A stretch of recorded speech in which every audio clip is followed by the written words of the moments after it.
lumabas na order sa akin coming from the headquarters ng Philippine Army G1, kailangan ko daw mag-report sa 2nd Infantry Division. Ang ginawa ko, nakiusap ako sa G1PA na kung pwedeng malipat ako sa 1st Scout Ranger Regiment.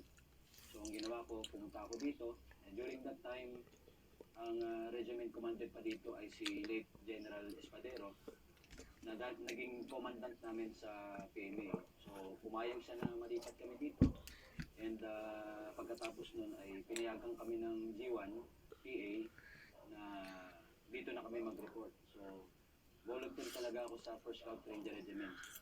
Nung pag-volunteer ko, immediately nag-undergo kami ng Scout Ranger course.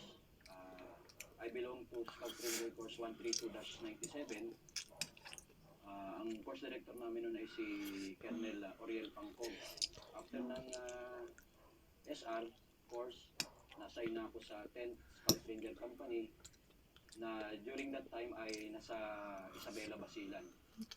So nasa na ako doon as platoon leader, at marami akong naging karanasan na iba't ibang mga kwento tungkol sa mga trabaho natin bilang mga ranger. Isa sa mga hindi ko makalimutan na mga pagkakataon ay yung sunod-sunod ng platoon leader ako sa 10th Scout Ranger Company. Pag-report ko doon, ang mga naging batalyong commander ko ay si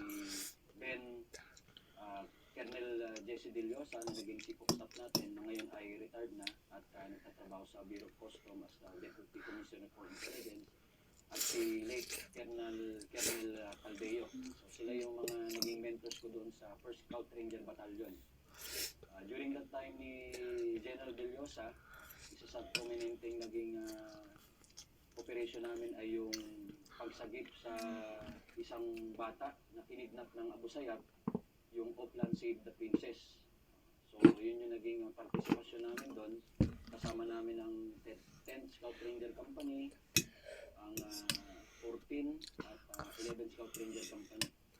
So during that time, since ako yung platoon leader ng 10th Scout Ranger Company, ako ang nag-lead ng team papunta sa objective, at nakita namin doon yung kalaban natin. So umabot siya ng mga 3 araw na palitan ng putukan, at sa unang araw sugatan ng aking hindi ko na matandaan yung date, pero alam ko mga buwan ng September yon, 1999, yung binigyan kami ng instruction na maganda para sa isang operasyon na tinawag na Oplan Save the Princess.